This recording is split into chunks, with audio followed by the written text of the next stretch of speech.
Olá, boa tarde. Estamos aqui iniciando mais uma série das entrevistas Galucas Entrevista. Hoje é fevereiro, 3 de fevereiro de 2014. Nós estamos ao vivo aqui, como de hábito. Eu estou recebendo hoje, a quem agradeço por ter aceitado o convite, um promotor de justiça que trabalha na VEP, a Vara de Execuções Penais da Comarca de Foz do Iguaçu, doutor Tiago Lisboa, a quem eu agradeço por ter vindo, doutor Tiago. É isso mesmo, né? É isso mesmo. Promotor da VEP. Exatamente. Eu que agradeço a oportunidade de vir aqui, de estar ao seu lado aqui, Lucas, e falar para o teu público, que eu sei que é um público grande em Foz do Iguaçu e região, e estamos aí à disposição para esse bate-papo. Muito bem. Vamos começar então perguntando ao senhor, doutor Tiago, o que for, o senhor está aqui há 1 ano e 3 meses, o senhor me disse, e na comarca, e já chegou como promotor da VEP. O que faz, afinal, o promotor da VEP? Quais são suas principais atribuições? Lucas, é o seguinte, o promotor da Vara de Execuções Penais, ele atua basicamente como o fiscal da lei em todo o processo de execução penal. É importante que a gente tenha assim, um conhecimento, uma visão clara do processo penal. O sujeito comete um crime, ele vai responder primeiro na delegacia de polícia, ele vai ser lavrado um auto de prisão em flagrante, se for o caso de flagrante, ele vai ser encaminhado à delegacia, instaura-se um inquérito policial, com base nesse inquérito policial ele é denunciado, processado nas varas criminais e, de acordo com as provas dos autos, ele vai ser condenado ou absolvido. Se o réu for condenado, passa-se a uma outra fase processual, que é a fase de execução da pena, ou seja, a fase de cumprimento de pena. E é aí que atua o promotor da área de execução penal. Então, todas as pessoas de Foz do Iguaçu e região que são condenados pela prática de crime, seja crime de natureza estadual ou federal, porque a VEP estadual aqui executa as penas das condenações da Justiça Federal, a partir da condenação do réu, o processo passa-se a ser uma competência da Vara de Execuções Penais e ali atua o promotor de justiça. O promotor de justiça, basicamente, o Lucas, ele tem a atribuição de promover as medidas judiciais cabíveis no âmbito da execução penal, algum benefício, enfim, regressão de regime, progressão, indulto, tudo isso o promotor pode fazer de ofício. E ele atua como fiscal da lei, ele é fiscal corregedor dos presídios, ou seja, qualquer tipo de problema envolvendo os presídios de Foz do Iguaçu é atribuição do Ministério Público que atua na VEP, que é o meu caso. Enfim, nós fazemos fiscalizações e inspeções mensais em todas as unidades penitenciárias de Foz do Iguaçu. Então, assim, grosso modo, para o público que não tem um conhecimento jurídico, essa é a função do promotor que atua na execução penal. Excelente. Doutor promotor, nós temos em Foz do Iguaçu 2 penitenciárias estaduais que são até tidas como de segurança máxima. E temos uma cadeia pública, que é a Laudemir Neves, o chamado Cadeião. Levou esse nome Laudemir porque lá numa rebelião morreu um policial que chamava-se Laudemir. Em homenagem à memória dessa vítima, ficou Laudemir. Então nós temos 2 penitenciárias estaduais, o Cadeião. Existe, inclusive, agora, o governador se pronunciou na semana que passou, sobre um aporte de verbas que está vindo para Foz do Iguaçu, para que aqui seja edificado uma 3ª penitenciária que vai atender o público feminino, as mulheres, não é? Deve ser do seu conhecimento. Eu pergunto ao doutor, no momento atual, nessas 2 penitenciárias, eu vou fazendo pergunta para o senhor. Tem algumas que talvez o senhor não possa responder por uma questão até de segurança. Mas, enfim, eu vou perguntar. Quantos nas 2 penitenciárias, PF1 e PF2, temos hoje quantos detentos, doutor, cumprindo pena? O senhor tem esse número? Eu tenho. Para ser mais preciso, hoje eu até trouxe as informações na data de hoje, porque essa quantidade de preso, ela oscila muito diariamente. Que entra e sai, né? Entra e sai. Entra mais ou sai mais, doutor? Entra mais, bem mais. Mais, essa matemática, ela nunca fecha, viu, Lucas? Sempre entra mais. Por isso que o sistema penitenciário parece uma panela de pressão. Com certeza. Mas quanto nós temos? Hoje, só para para esclarecer, aqui em Foz, além das 2 penitenciárias e do Cadeião, nós já temos uma unidade feminina, que conta com 245 mulheres. Onde fica? Fica anexo ao Cadeião ali, na parte de trás da cadeia pública. Mas faz parte do Cadeião? Faz parte da cadeia pública. Ah, tem 240 mulheres lá? Tem 250. Elas são separadas dos homens? Separadas dos homens. É uma unidade feminina. Só Curitiba e Foz do Iguaçu que dispõe no estado do Paraná. Então, assim, hoje... 240 mulheres no Cadeião. Na penitenciária, na PF1, nós temos hoje uma lotação atual de 497 presos. A capacidade, de acordo com resolução do DEPEN, é 496. Então, está um acima. Muito bem. A PF2 tem 918 presos hoje, a capacidade é 924. Está estourado 2. Tem vaga, na verdade. A lotação é 918, tá. A capacidade é 924. Pode entrar mais 16. Pode entrar. Essa questão da PF2 eu até posso te explicar mais detalhadamente que essa questão de diferença de vaga. Na verdade, a realidade lá hoje não é que existe vaga sobrando. É por conta de algumas questões de uns ajustes de cela que tem lá. Então dá essa diferença. A Laudemir Neves, que você fez referência, está com 413, a capacidade... Homens. A capacidade é 318. Está estourado. E o Centro de Reintegração Feminino, que é o CRESF, é o feminino... Atrás. É atrás. Tem 248, a capacidade é 256 mulheres. Muito bem. Se nós somarmos isso aí, 900... 2.076 presos. Nós temos 2.076 encarcerados em Foz do Iguaçu. Em Foz do Iguaçu.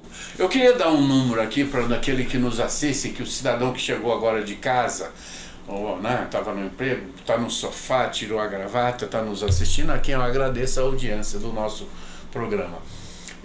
Doutor, nós temos hoje o Brasil... É um dado curioso que eu encontrei esses dias. O Brasil é o 4º país no planeta que mais mantém pessoas encarceradas. Exatamente. O senhor sabia disso, né? Uhum. Primeiro é os Estados Unidos, nós estamos em 4º lugar. Nós temos perto de qualquer coisa em torno de 500 mil de pessoas nas cadeias. É isso, né, doutor? O número exato eu não sei, mas... 500 mil, por aí, nessa faixa. Doutor, o sistema carcerário brasileiro, naturalmente, nós temos N sistemas aqui. Nós temos boas penitenciárias e temos masmorras, como a penitenciária de Pedrinhas no Maranhão, que teima em não sair do noticiário. Eu estive no Maranhão esse dia, acompanhei de perto. O sistema penitenciário hoje no Brasil, ele atende às necessidades? De forma nenhuma, Lucas. Não atende às necessidades. E, na verdade... nós estamos atrasados talvez alguns anos na história com relação à questão do sistema penitenciário. Hoje, sobretudo em razão desse fato ocorrido em Pedrinhas, hoje que começou a discutir, assim, a dar uma maior importância ao sistema penitenciário. Essa questão é cíclica, na verdade, né? Quando teve aquele evento em Carandiru, também houve uma super exposição da questão penitenciária na mídia. Mas, enfim, logo se esquece, porque eu sempre digo isso, o preso não vota e cuidar de preso não dá voto também, né? Então, assim, sempre é uma questão que é deixada de lado pelo poder público. Só que uma hora essa conta chega. E a gente viu isso em Pedrinhas e no estado do Paraná. Lógico que a gente não tem essa realidade que existe em Pedrinhas, óbvio, né? Mas assim, se o estado do Paraná, a Secretaria de Justiça, o governo do estado não adotar as providências necessárias, enfim, já foi anunciado a construção, só um parênteses aí, sim, Lucas, além da ampliação para Foz do Iguaçu, além da ampliação da PF1, com mais 500 vagas, o governo do estado anunciou mais uma cadeia pública com 415 vagas por aí e mais 2 cadeias para regime semiaberto, com ao todo quase 500 vagas só para semiaberto. Para Foz do Iguaçu. Para Foz do Iguaçu, até final de 2015. Então, assim, Se o poder público não adota essas medidas, e é o que nós já tratamos agora há pouco, essa é uma matemática que nunca fecha. A quantidade de presos, ela cresce numa proporção geométrica e as vagas não acompanham essa proporção de presos. Então, se não houver uma política séria em relação ao sistema penitenciário, infelizmente, a gente pode ver constantemente ou com maior frequência o que foi visto em relação a Pedrinhas. Muito bem. Doutor, o senhor tocou no assunto aí, curioso, eu nem ia chamar, mas me chamou a atenção o fato do Carandiru, né, que virou filme. Todo mundo viu o filme, virou um marco, inclusive. É um marco na história do sistema penitenciário brasileiro, quando a tropa de choque, no governo lá, esqueci o nome do governador na época, invadiu o Carandiru e lá fez 111 mortos. Foram os famosos 111 que chocaram o mundo, aquelas cenas. Isso foi em 88. Exato. Bem isso, eu morava na Bahia. Em 88. Aquele caso lá, doutor, se até hoje continua se transmitando no judiciário, o coronel que foi o principal responsável já morreu, foi assassinado pela amante e os réus estão sendo apenados, julgados, apenas... naquilo lá, eu vou perguntar, o senhor é o promotor da VEP, no seu entendimento, a polícia exorbitou ali ou cumpriu com a sua função? Não, seu dever de ofício. Fica claro, Lucas, que ali houve excesso por parte da polícia. Tanto que as condenações estão vindo. Eu até, recentemente, um dado curioso para o seu público, esses dias eu estava conversando com um colega promotor do estado de São Paulo, e ele é meu amigo pessoal, particular. E eu não sabia que ele ia participar, Dr. Eduardo Olavo, Canto Neto. Já viajamos junto, um amigo de longa data. E eu não sabia que ele ia participar, e foi designado como promotor. Um dos promotores, foram 2 promotores que atuaram no júri agora, no último júri que teve dos policiais. Sim? 5 dias de júri. E conversando com ele sobre o julgamento ali, ele fez referência a esse fato, de que de fato houve excesso por parte da polícia ali na atuação. Né? Eu também acho. Doutor, nós vamos fazer um breve intervalo. Eu estou conversando com o doutor promotor de justiça, jovem, como pode ver, doutor Tiago Lisboa, que é responsável pela promotoria de justiça junto à VEP, Vara de Execuções Penais da Comarca. Vamos fazer um bom intervalo e voltamos na sequência.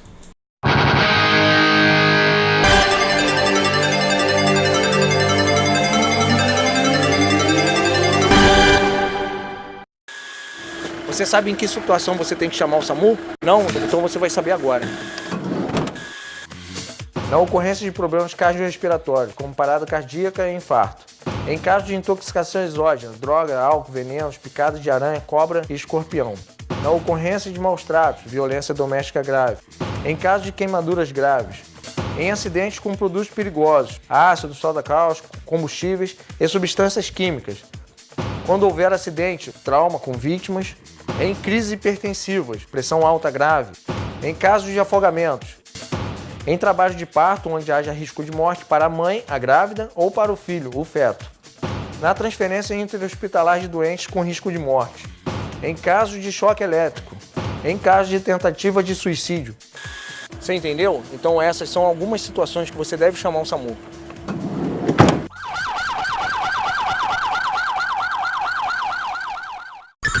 O assunto é acidentes domésticos. Lembre-se, cozinha não é lugar de criança sozinha. Evite acidentes vigiando bem as panelas e outros utensílios. É melhor você dar do que deixar a criança pegar.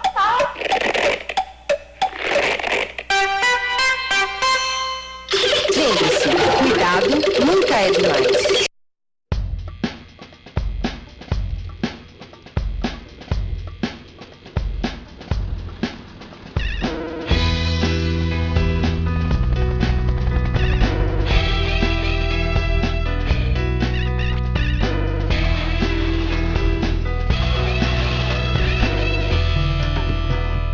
O planeta precisa do Greenpeace.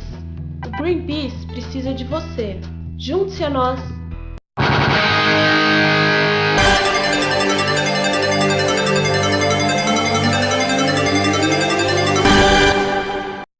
estamos aqui hoje conversando com o promotor da VEP, o doutor Tiago Lisboa.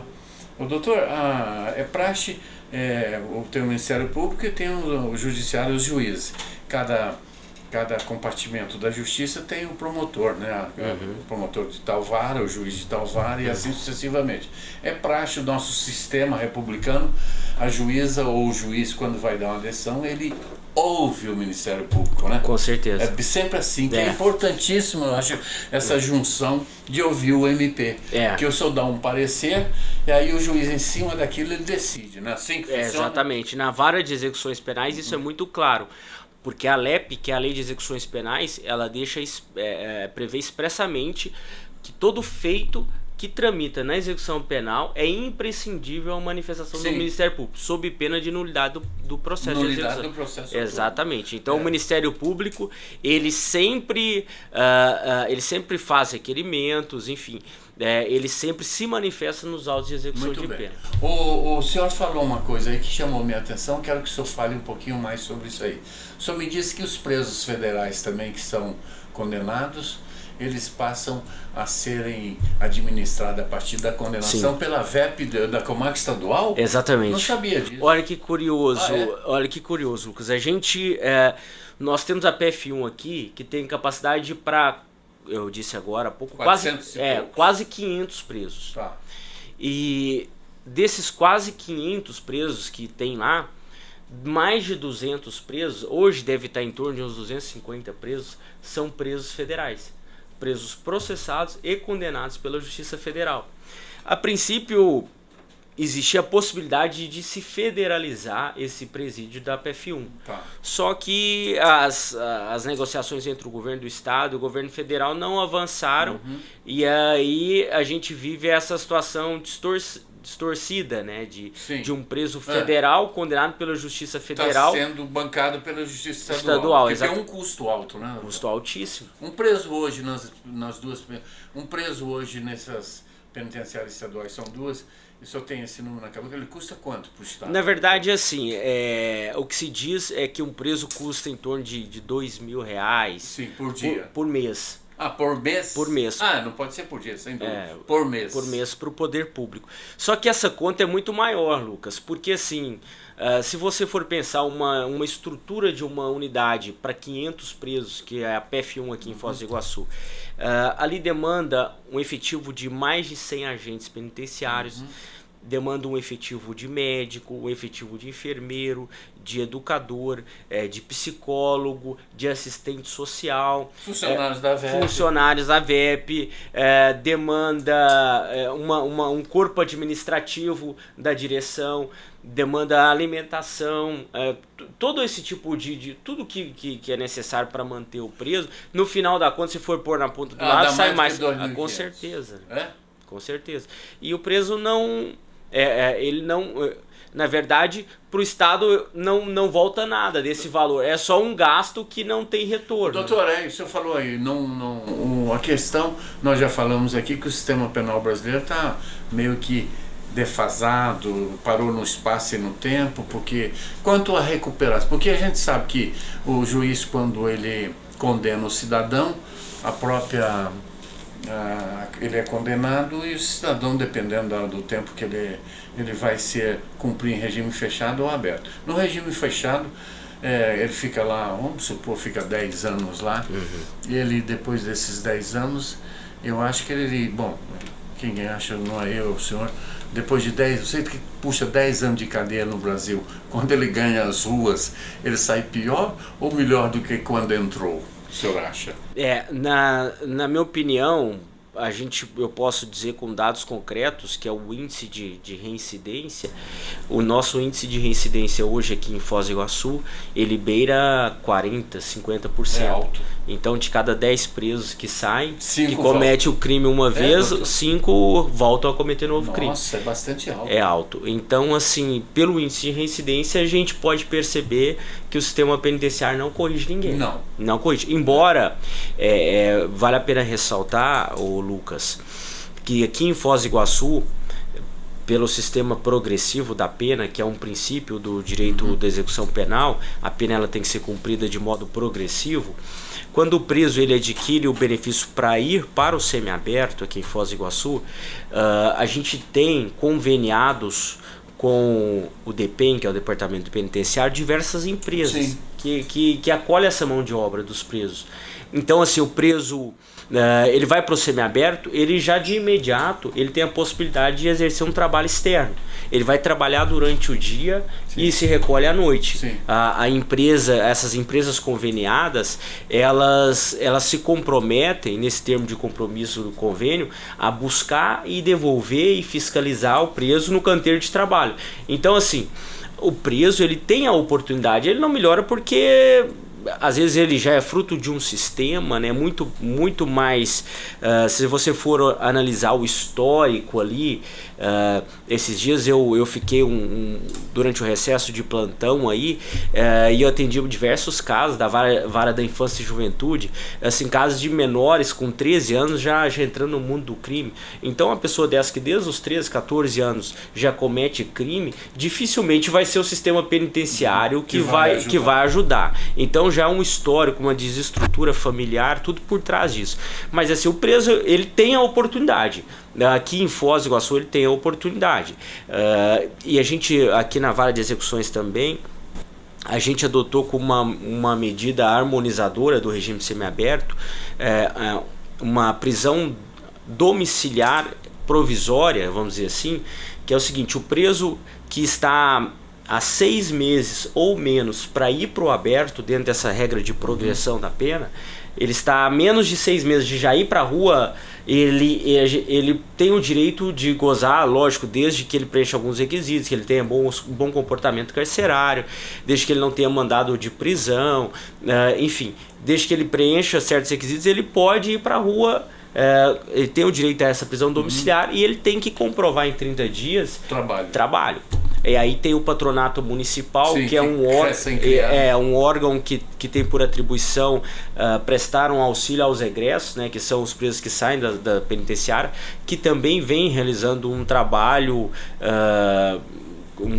digno de elogio nesse sentido. Tá bom. Então o preso ele procura o pró-egresso, ele procura o patronato, ele vai ter oportunidade de trabalho. Ô, doutor, hoje eu fui lá no fórum, eu vou sempre no fórum lá pra ver, vou buscar notícias. Eu sou testemunha disso, que eu sempre te vejo lá nos corredores. Tem gente que acha que eu vivo no fórum respondendo processo. Não é não. Pelo contrário, no início da minha carreira eu até que respondi a alguns, mas hoje até que não, estou mais acomodado. Mas os meus processinhos eram BOzinhos por escrever. Bom, enfim, hoje eu estive lá. Uma coisa que me traz um profundo mal-estar é quando eu estou transitando ali pelos corredores, doutor, de repente aparece aquele quadro, 2 ou 3 policiais militares e um garoto, tem uns que nem barba tem, algemado, caminhando, vai para as audiências. Exatamente. Não é assim, doutor? Exatamente. Aquilo é uma coisa que me choca. Mas menina nova. Os meninos, às vezes, de boa aparência e tudo, estão ali caminhando para entrar numa audiência, para dar continuidade ao processo. Exatamente. Gente muito nova. Muito nova e assim, infelizmente, Lucas, cada vez mais hoje as pessoas vêm entrando para o mundo do crime com menor idade, sabe? Eu me assustei, principalmente nesses dias que eu atuei na Vara da Infância e Juventude, nos plantões, com a quantidade de adolescentes que vêm cometendo crime de tráfico e assalto à mão armada. Exato. Muito grande, né? O número é muito grande. E, enfim, entram muito novos no mundo do crime e dali não saem, né? A gente tem uma máxima no Poder Judiciário, enfim, no Ministério Público, que quem entra no mundo do crime ou só vai sair dali cemitério ou caixão ou cadeia. É verdade. Não tem jeito. Se a pessoa ciente de que está ali no mundo do crime e não toma a iniciativa de sair, de procurar uma outra vida, de buscar uma melhora, enfim, buscar o mundo do bem, essa pessoa ela vai ter consciência de que ela só vai sair morto. O futuro é sombrio. É sombrio. O senhor falou aí, na nossa conversa, o senhor já falou sobre as nossas 2 penitenciárias, o Cadeião, e o senhor, vamos falar um pouquinho dali quando a gente vai para o Porto Meira, ali nós vemos ali onde ficam ficam recolhidos os menores infratores. Adolescentes. Como é que a delegacia o DEA, né, doutor?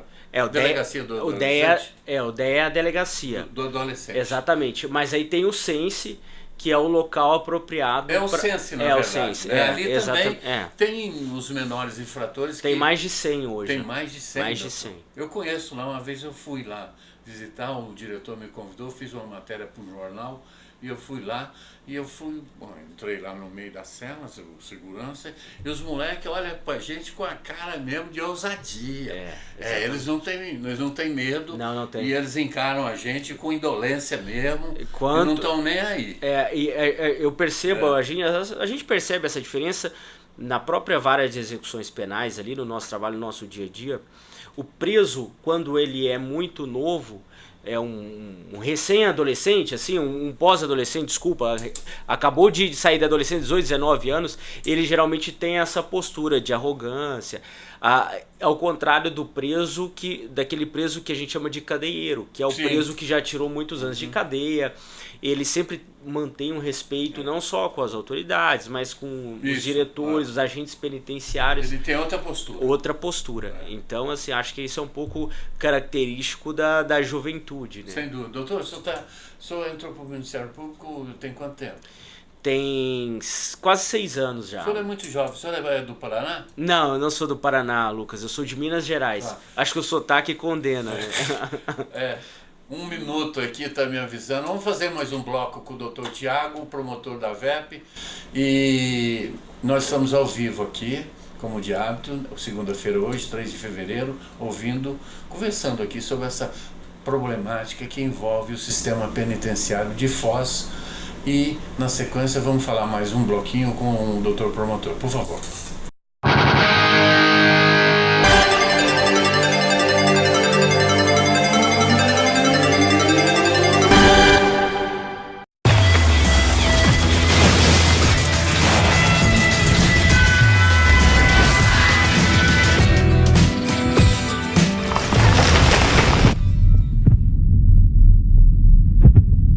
Apoio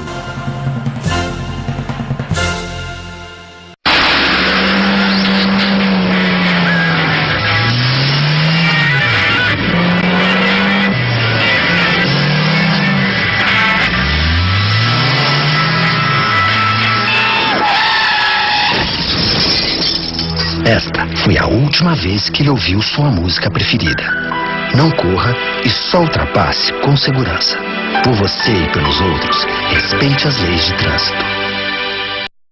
A dengue nem sempre se manifesta da mesma maneira. A dengue clássica dura de 5 a 7 dias e tem como sintomas febre alta, perda de apetite, enjoos, manchas na pele, cansaço e dores no corpo. Já a dengue hemorrágica é mais perigosa, pode provocar sangramento pelo nariz, dores abdominais, vômitos persistentes, sede excessiva e dificuldade respiratória.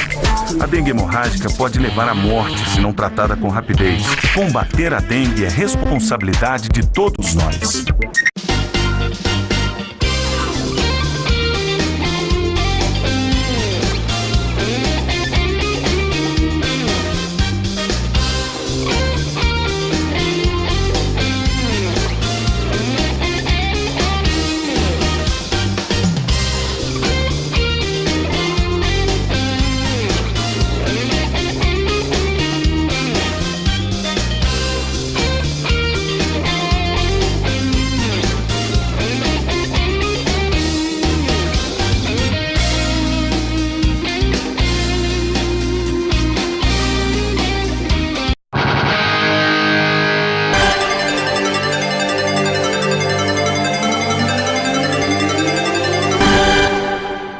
Doutor promotor Tiago Lisboa, um dia desse tivemos aí o caldo engrossou, porque lá na delegacia central, a chamada 6ª SDP de Foz do Iguaçu, fizeram lá umas celas que seria, em princípio, quando o preso chega, ele coloca ele ali até que o escrivão tenha escrivão suficiente, é feito o flagrante, ele é colocado num camburão e levado para a cadeia pública. Esse é o princípio.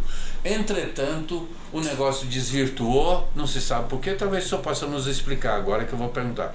E começou a amontoar preso ali na CCSTP. Um dia desse tinha mais de 70. E eu sei que chegou um ponto, a imprensa fica louca, nós da imprensa gostamos muito dessas coisas porque a gente tem notícia para dar. A imprensa vinculou, caiu no estado, correu o Brasil e de repente um belo dia, num sábado, no final de semana, eu soube que eu noticiei também, escrevi, o senhor foi lá, viu aquilo que estava acontecendo e algumas horas depois a juíza que o senhor trabalha junto com ela, da VEP, que vai por acaso estar conosco aqui na quarta-feira, é minha convidada, ela baixou exarou uma decisão judicial que fez com que aquele superlotação fosse de imediato resolvido aquilo ali. O que isso passou lá, doutor Thiago? Essa questão da CSTSDP, Lucas, foi um problema que a gente teve que administrar, que foi, enfim, um desgaste muito grande, mas para que o seu público entenda, foi mais ou menos o seguinte. A CSTSDP, ela, enfim, depois que a cadeia Laudemir Neves passou a ser gerida pela Secretaria de Justiça e não mais pela Secretaria de Segurança, os presos deveriam ser encaminhados diretamente da CSTSDP para a cadeia pública. E, enfim, e ali o preso permanecia pelo tempo necessário à lavratura do auto de prisão em flagrante. Só que o que acontece? Em razão da capacidade da Laudemir Neves, que chegou ao limite de capacidade, houve uma dificuldade para receber esses presos da CSTSDP. E essa dificuldade, eu instaurei na época um procedimento no âmbito da promotoria para apurar essa situação. Essa inspeção que você fez referência aí do sábado, na verdade não tinha sido a primeira, eu já tinha ido diversas vezes fazer inspeção lá na CSTSDP. E a juíza, a doutora Juliana, que você vai entrevistar aqui, uma pessoa competentíssima, uma juíza que tem um senso de justiça muito aguçado, enfim. Diversas vezes, dessas ocasiões que eu estive na sexta, ela esteve junto comigo para fazer essas inspeções. Então, assim, durante o ano passado, praticamente o ano todo, a gente conseguiu manter ali uma média de 15 presos na CSTSDP. Que é razoável. Razoável. Lá tem quatro celas. A gente eu determinei algumas medidas para melhorar a condição de permanência dos presos ali, a salubridade, enfim. E determinamos que a cadeia pública Laudemir Neves recebesse uma média de 5 presos diários da CSTSDP. E isso mantinha uns 15 presos ali na CSTSDP. Só que o que acontece? Veio uma ordem, uma resolução conjunta da Secretaria de Justiça do Estado, criando uma central de vagas do interior. E essa central de vagas do interior dizia o seguinte: agora, preso na Laudemir Neves, vai entrar 40% de Foz do Iguaçu, os outros 60% são da região. E isso gerou uma fila de espera, uma demanda muito grande, porque a cadeia pública Laudemir Neves, ela mal suporta os presos de Foz do Iguaçu, o que dirá dos presos da região. Perfeito. E aí gerou, assim, em questão de 2 semanas, esse número de presos que estavam em 15 foi para 60, 70 presos. Foi amontoando. E as condições de permanência ali eram extremamente degradantes. Não havia ventilação, o ambiente é insalubre. Eu determinei que fosse feita uma inspeção da vigilância sanitária e ali o médico sanitarista constatou que os presos ali estavam submetidos a toda sorte de doença infecto-contagiosa. Enfim, eram pessoas que estavam sendo amontoadas ali, era um depósito de gente. E de pronto eu ingressei com uma ação para interditar a carceragem da CSTSDP, determinando que não tinha condições e em 48 horas a cadeia pública recebesse esses presos da CSTSDP. E daí, o que aconteceu? Receberam os presos Mas receberam porque a juíza determinou. A juíza, eu entrei com pedido, a juíza de pronto a juíza analisando os autos, já ciente da situação, que ela acompanhava as inspeções, ela determinou a interdição. O cadeião Recebeu os presos e interditou a cesta. Interditou a cesta. Hoje não pode manter preso na cesta, salvo o período necessário para lavrar o flagrante e salvo nos finais de semana. Porque a cadeia pública não tem estrutura administrativa no final de semana. Então no final de semana o preso fica ali, mas a segunda-feira o preso já vai para a cadeia pública Laudemir Neves. Momentaneamente está resolvido o problema. Momentaneamente está resolvido. Tá. Até uma questão que já me perguntaram, foi, poxa, mas não houve uma transferência do problema da sexta SDP para a cadeia pública? E na verdade não existiu, porque, como eu disse agora há pouco para você, a gente estabeleceu uma nova regra em Foz do Iguaçu, que essa prisão é o regime aberto excepcional para quem está no semiaberto, que é a prisão domiciliar excepcional para esses presos que estão há menos de 6 meses para ganhar a rua já. Sim. E isso liberou em torno de 100 e poucas vagas aqui em Foz do Iguaçu. Então permitiu a gente acolher esses presos da sexta SDP. Bem. Doutor, uma pergunta aqui também que eu quero fazer ao senhor. Voltando lá à questão dos agentes penitenciários, aquela estrutura que o senhor disse que vive ao entorno do complexo do Cadeião ali, que tem ali, além dos agentes penitenciários, nós temos ali psicólogos, médicos, paramédicos, que tem que dar assistência, né? E eu imagino que tem uma empresa de fora que fornece alimentação, né? Isso tudo é o Estado que paga? É o Estado. E tem dinheiro, porque a gente escuta muito dizer, isso é uma praxe no Brasil, né? É como o senhor colocou muito bem, preso não rende voto, fazer cadeia não rende voto, fazer cemitério também não rende voto. E os políticos às vezes desdenham disso, esquecem dessas coisas. Tem dinheiro para essa infraestrutura? Tem, doutor? Dinheiro tem, a estrutura é precária, Lucas. Na verdade, assim, o princípio básico, basilar, é que o Estado ele tem que dotar de condições mínimas, de estrutura mínima, as pessoas que ele o mantém sob sua custódia. Então, é obrigação.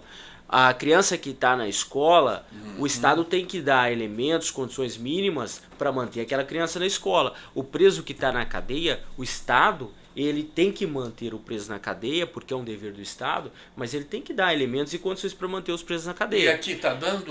Aqui a gente tem, na verdade, é uma briga constante do Ministério Público. Eu tenho procedimentos lá na promotoria e a gente até vê uma boa vontade do Estado nesse sentido. Mas a estrutura aqui em Foz do Iguaçu, ela, lógico que ela é precária. É a quem, doutor? É a quem. Por exemplo, existe um procedimento para tratar da saúde das unidades penitenciárias referente aos presos, a saúde médica, odontológica, psicológica. A gente precisa hoje de profissional. Não existem profissionais suficientes para essa população carcerária de Foz do Iguaçu. Não existe. Há poucos dias eu estive reunido com o diretor do DP, então o diretor, Dr. Maurício Kini, para tratar dessas questões. Então, assim, infelizmente, em que pese o poder público ter anunciado aí que vai construir mais unidades, enfim, mais 6.000, 7.000 vagas em todo o estado, só em Foz do Iguaçu mais 1.500 vagas, sim, não adianta nada se você... Porque não tem esse recurso. Você tem que colocar agente penitenciário lá dentro. Se não tiver agente penitenciário, nada funciona dentro da unidade, não há movimentação, o preso não vai para a escola, o preso não vai para o artesanato, tudo dentro da unidade. Tem que ter médico, tem que ter dentista, sim, tem que ter defensores públicos, entendeu? Tem que ter assistente social. Infelizmente hoje, aqui em Foz do Iguaçu, a gente trabalha no limite. Esses profissionais são escassos. Agora, a gente já vem, o Ministério Público vem diligenciando, há procedimento instaurado já foram feitas, enfim, reuniões, a gente constantemente vem mantendo contato com o DPEM e, eventualmente, se essa realidade não se alterar, a gente vai ser obrigado a ingressar com uma medida judicial para impor ao Estado o cumprimento do seu dever. Isso, sem dúvida. Cristina, nós vamos terminar esse bloco, né? É assim? Quantos minutos ainda tem, Cristina? Pergunta lá e depois você fala para mim, viu, por favor. Doutor, eu acho que nós estamos terminando o nosso bate-papo aqui, porque eu estou meio perdido, que eu tenho um aparelho aqui que é o chamado retorno. Eles tem dia que funciona, tem dia que não funciona. Eu me vejo louco aqui. Ainda bem que não deu problema exato no dia que eu vim. Já vem, é comum. 3. É assim aqui. Eu tento fazer o melhor possível. Meus convidados são de alto gabarito, mas às vezes a parte técnica falha. E eu sou exigente para burro. E aqui eu vi. Esse dia eu estava fazendo uma entrevista aqui, de repente o gato da casa pulou aqui em cima da mesa. O Garfield, mas levamos na brincadeira. Doutor, então essa aí. Eu quero agradecer ao senhor por ter vindo, conversado conosco. Eu tenho visto sim que a VEP de Foz é um trabalho hércules, porque os presos não é como o senhor disse, os presos eles vêm mais presos do que o sistema bota para fora. Não é fácil isso. E parece que isso é uma coisa que acontece no Brasil todo, né, doutor? Exatamente. Não é só em Foz. Não, é uma realidade de todo o país, infelizmente. Infelizmente é assim. Infelizmente. Né? Mas é o nosso dever. Imagina, eu que agradeço o convite. Sim. É sempre bom estar contigo. E esse bate-papo aqui foi extremamente agradável. Eu quero dizer que nós estamos na promotoria da Vara de Execuções Penais de portas abertas, tanto para você, seu público, para a população de Foz do Iguaçu, quem tiver interesse, alguma dúvida. Quem tem preso, doutor? Mãe de um preso? Mãe de preso, pode ir lá procurar pode procurar. Não precisa marcar horário? Não precisa marcar horário. E é comum, não é? É muito Parentes comum. de preso ir lá. Muito comum. Aí o senhor escuta. Ouço, a gente... Na verdade, a gente faz o papel de advogado, o papel de psicólogo, o que precisar a gente faz. Eu tenho a minha equipe de apoio lá extremamente competente, né, que quando às vezes eu estou em audiência ou alguma inspeção externa em unidade, eles atendem. A minha determinação é que atenda de imediato, não tem a história de marcar horário nem nada. E o objetivo do Ministério Público é isso, é o contato próximo com o cidadão, e quem tiver alguma dúvida ou algum esclarecimento, nós estamos lá no fórum à disposição, a você, ao seu público, parece que à nós população. temos um pouquinho, voltando um pouquinho no tempo, sou de ter se lembrado daquela tentativa que fizeram de acabar com o poder de investigação, aquela PEC lá 37. Que o senhor acabou não vingando, né? Não vingou. Aquilo seria uma espécie de uma falência do sistema, né? Com certeza. Assim, a PEC 37 foi uma aberração, enfim.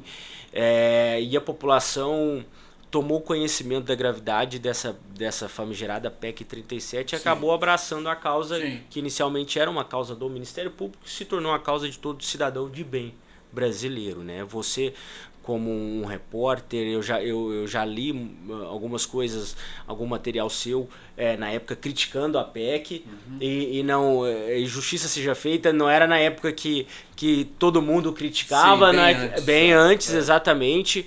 Então, assim, a população tomou conhecimento de que, em resumo, não se pode tolir poder de investigação de órgão que investiga. Quanto mais o Ministério, quanto mais órgão investigando, sem dúvida, melhor. Até um exemplo claro, assim, na minha realidade da execução penal, só para concluir essa questão da PEC 37, por vezes, às vezes eu recebo denúncias de abuso por parte de agente penitenciário, enfim, de crimes praticados por agente penitenciário.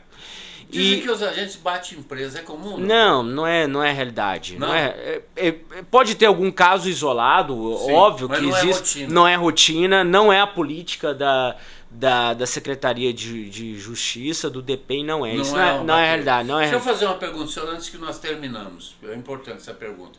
O senhor não precisa alongar-se muito.